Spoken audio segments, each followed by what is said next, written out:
When is a myth not a myth? What is it if it shapes borders, grows empires, and writes the future of nations? You might think I'm talking about religion, but the people who spread this myth the most didn't believe in it at all. A single comment from a Cherokee chief became the foundation for a narrative that helped justify the takeover of what would become the world's greatest superpower. This legend became one of the most significant pieces of propaganda in American history. Welcome to the mysteries of mythology, the Moon-Eyed People. The legend of the Moon-Eyed People has all the makings of an irresistible mystery. Ancient ruins tucked away in a shadowy forest, stories passed down through generations, and enough unanswered questions to fuel centuries of speculation. According to the Cherokee, actually let me rephrase that. According to what European settlers claimed the Cherokee said, the Moon-Eyed People were described as short, pale-skinned, light-haired, and had large blue or white eyes, like the moon.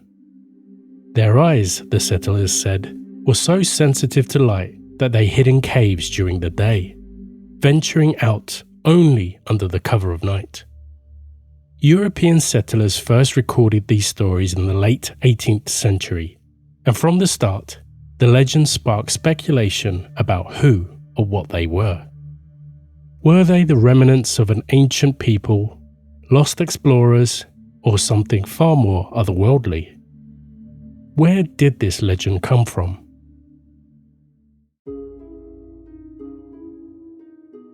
The legend of the Moon-Eyed People is said to have originated from Cherokee oral history. Stories passed down through countless generations, long before European settlers carved roads and fences into the Appalachian wilderness. According to these accounts, the Moon-Eyed People were not spirits, monsters, or gods. They were human-like, with pale skin, light hair, and striking blue eyes. They weren't considered white Native Americans, but a race of their own. But their most defining feature was their weakness, their intolerance to light. The stories say that the sunlight was their undoing, blinding them completely and driving them away into the safety of caves and shaded forests. They lived their lives in darkness, emerging only under the faint silver glow of the moon. Their nocturnal existence defined everything about them, from the hidden spaces they chose to inhabit to the enigmatic stone structures they left behind. Structures that some claim still linger, weathered and half forgotten, scattered across the Appalachian landscape. The stories say that at some point, the Moon-Eyed People came into conflict with the Cherokee. One version of the tale describes a final, brutal confrontation under the light of the moon. The Cherokee, understanding their enemy's greatest weakness, struck when the Moon-Eyed People were at their most vulnerable. What happened depends on who's telling the story. Some say the Moon-Eyed People fled westwards, dissolving into the vast and uncharted interior of America. Others claim they were utterly wiped out, their remnants scattered and forgotten. And then there are those who suggest something else entirely, that these pale, nocturnal figures weren't native to the Americas at all, but were instead the descendants of European explorers who crossed the Atlantic long before Columbus ever set sail. So where did they come from? Are there any clues in history? And if they were European, where in Europe did they come from? If the Moon-Eyed People were pale-skinned, blue-eyed, and builders of stone structures that faintly echoed European designs, then one theory seems almost inevitable. They must have been Europeans. And not just any Europeans. Welsh Europeans. In the legend of Prince Madoc, Madoc and his brother Eerie allegedly decided to flee from Wales in 1170 because of a civil war between their other brothers. According to the legend, Madoc was the illegitimate son of King Owain Gwynedd, a 12th century ruler of Wales. When his father died in 1169, Wales descended into chaos as Madoc's brothers fought over the throne. The part about the Civil War is true and documented in official Welsh history. Old King Owain had 13 legitimate and far more illegitimate children, so it was more like a mosh pit than a civil war. To escape the bloodshed, Madoc was said to have gathered a group of followers, boarded a fleet of ships, and sailed west across the Atlantic. The story claims that Madoc had his followers arrive somewhere along the coast of present-day Alabama. The land was fertile, the waters rich with fish. It was a paradise. Excited by what they found, Madoc returned to Wales to gather more settlers. But when he set out for America in 1171, he was never heard of again. But the Welsh connection didn't stop there. Over the centuries, scattered reports emerged from European settlers, missionaries, and explorers about the encounters with Native American tribes who, allegedly, spoke Welsh, had pale skin, and carried cultural similarities to Wales.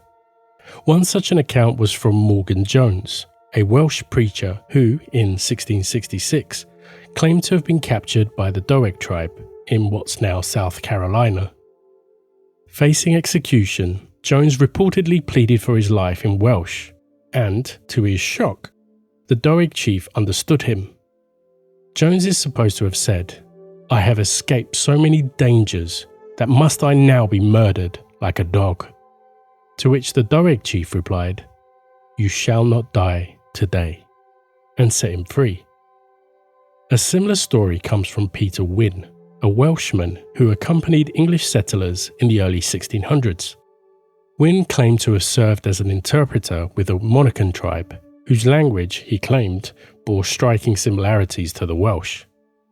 These accounts became so widespread that in the 18th century, Governor Robert Dinwiddie of Virginia funded an expedition specifically to search for the so-called Welsh Indians. Even Thomas Jefferson, in his instructions to Lewis and Clark before their famous expedition, suggested they keep an eye out for tribes with Welsh features. But this is where we start seeing a few holes in the story. Firstly, while King Owain Gwynedd certainly existed, there's no solid historical evidence that Prince Madoc ever did. The earliest records of this story didn't emerge until centuries after he supposedly set sail. Welsh bards and poets love tales of heroic voyages, and Madoc's story conveniently fits into that tradition. Secondly, the stories from Morgan Jones and Peter Wynne are riddled with inconsistencies. Morgan Jones's account wasn't published until nearly a century after it allegedly happened, right around the same time that Britain was in fierce competition with Spain for control of the Americas. And thirdly, the linguistic connections between the Welsh and the Native American languages are flimsy at best. I would like to buy a hamburger. Most Native American colonists at the time were poorly educated, and to their ears, Native American languages sounded alien and incomprehensible. They saw the natives as inferior, so they believed that the only way they could have developed a complex language was with the help of Europeans, specifically the Welsh. Words that were said to sound Welsh were often cherry-picked, like bara for bread, while thousands of other words that sounded nothing like Welsh were conveniently ignored. So if the Moon-eyed people did exist, wouldn't they have left something behind? Tools, skeletons, or maybe even settlements? Well, some believe they did.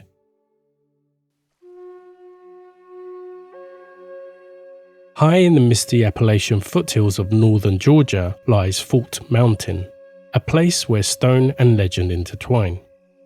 Here, a wall stretches about 900 feet, with sections reaching up to 16 feet thick and 10 feet high. Its rough, hewn stones stacked without mortar snake along the mountain edge in a way that feels both ancient and purposeful.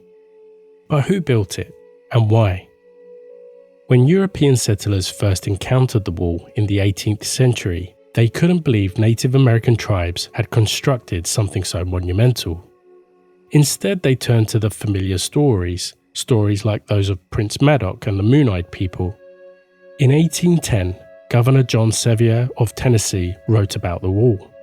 He claimed that in 1782, Cherokee chief Okonostota told him that the wall had been built not by the Cherokee, but by the race of white men called the Welsh, who had been driven out long before the Cherokee arrived. The chief had told him the white men had crossed the Atlantic long ago and landed near the mouth of the Alabama River near Mobile. To some, even today, the evidence seems compelling.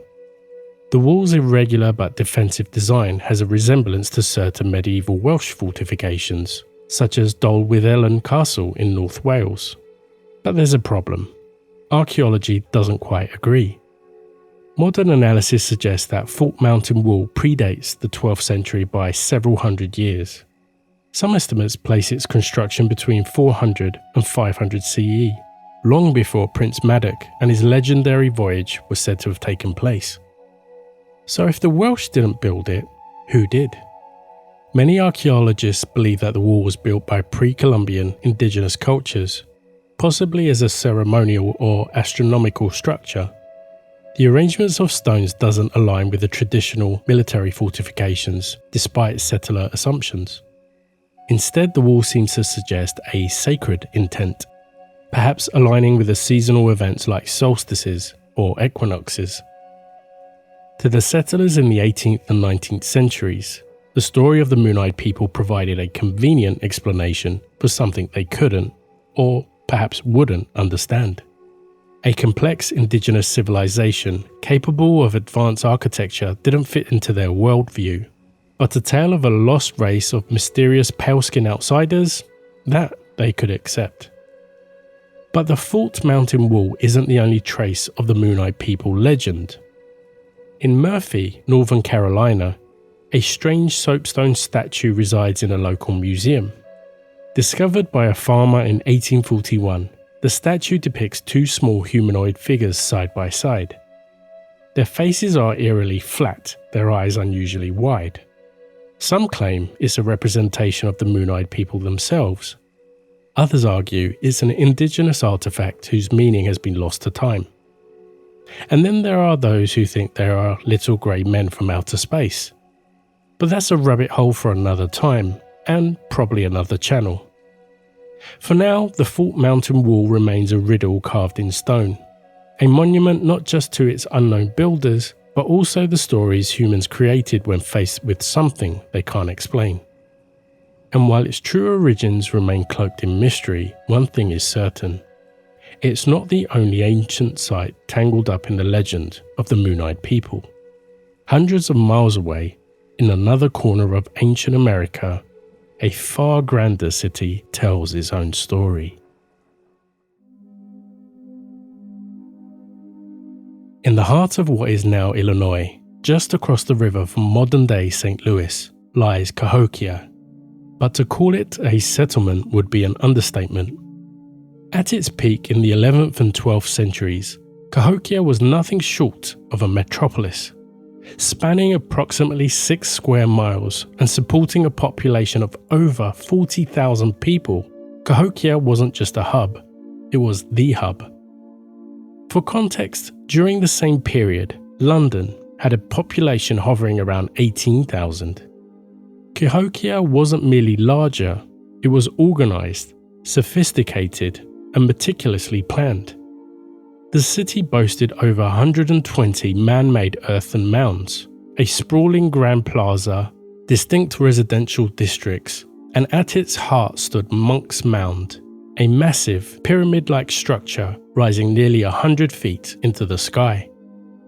When European settlers and explorers encountered the ruins of Cahokia centuries later, they couldn't reconcile the sophistication of this city with their preconceived ideas about Native American societies. How could these primitive people have built something so grand, so advanced? The answer they clung to was that they didn't. I don't believe this. I don't believe you. Instead, they retrofitted the legend of the Moon-Eyed People to Cahokia. The same pale-skinned, blue-eyed figures who supposedly built the walls in the Appalachians were now being credited with the construction of this sprawling city. A mysterious race of outsiders, Europeans, perhaps Welsh, had to be responsible. But archaeology tells us a very different story. Evidence overwhelmingly shows that Cahokia was built by the Mississippian culture, a highly advanced indigenous civilization that thrived across the Midwest and southeastern United States. The Mississippians weren't just farmers, they were urban planners, astronomers, and master builders. Their trade networks spanned thousands of miles, their social hierarchies were complex, and their cultural footprint was undeniable. And yet, settlers clung stubbornly to the myth of an outside influence. Why? Because accepting Cahokia as a product of native ingenuity would mean changing how they viewed the people they were actively displacing. Acknowledging that native societies had achieved feats on par with, or even surpassing, European cities wasn't just inconvenient, it was threatening. By attributing Cahokia's grandeur to a mysterious, long-vanished race of white-skinned outsiders, settlers could sidestep this uncomfortable truth. The mounds, the plazas, the towering Monk's Mound, these weren't celebrated as symbols of native brilliance. Instead, they became echoes of a supposed European predecessor, conveniently lost to time. This narrative didn't remain local either. It travelled. It even grew. It stretched across oceans and found eager ears in the courts of Europe, even reaching as far as the Queen of England herself. Because when myths become useful, when they align with power and ambition, they don't just persist, they spread. Legends don't exist in a vacuum. They grow, twist, and adapt to fit the needs of those who tell them. And the story of the Moon-Eyed people is no exception. Beneath the surface of nocturnal beings, lost Welsh princes, and enigmatic stone walls lies something far more human: power. By the late 16th century, European powers, especially England, Spain, and Portugal, were locked in a brutal race for dominance over the Americas. Land wasn't just territory, it was wealth, influence, and the key to growing an empire. And what better way to justify a claim to distant shores than to say, "We were here first"? Dr. John Dee, trusted advisor to Queen Elizabeth I and renowned mathematician and strategist, presented a compelling argument. If Welsh explorers, led by Prince Madoc, had crossed the Atlantic centuries before Columbus, then England, through its Tudor lineage rooted in Welsh royalty, had a legitimate claim to the continent. Queen Elizabeth eagerly embraced this idea, presenting England's colonial ventures not as an act of conquest, but as a return to one's rightful inheritance. In short, it was propaganda, and it worked. This myth didn't just support England's claims against rival European powers, it also neatly dismissed the rights of the native nations already living there. Not that they cared. If Europeans had been the original settlers, then colonial expansion wasn't theft, it was destiny. Sure. But propaganda has a way of snowballing. Take the story of Morgan Jones, a Welsh preacher who claimed he was saved by the Welsh-speaking Native American chief. A compelling tale, certainly, but here's the thing. It wasn't published until nearly a century after it supposedly happened, appearing in a pamphlet titled "The Crown of England's Title to America Prior to That of Spain." Subtle. Stories of so-called Welsh Indians spread like wildfire. Explorers were dispatched with orders to search for descendants of Madoc. Stories like these, and claims that early settlements were built by early Welsh settlers, seem to be a political move to gain the title of America. This isn't to say the legend of the Moon-Eyed people didn't have its roots in genuine Cherokee oral history. It likely did. But much of the myth that followed may have been part of something more divisive and political. In the hands of colonial powers, the legend of the Moon-Eyed people became a weapon. A way to justify territorial claims, undermine native achievements, and present colonialization as an inevitable right. So where does that leave us? Are the Moon-eyed people a complete fabrication, or is there still some kernel of truth buried under the centuries of propaganda?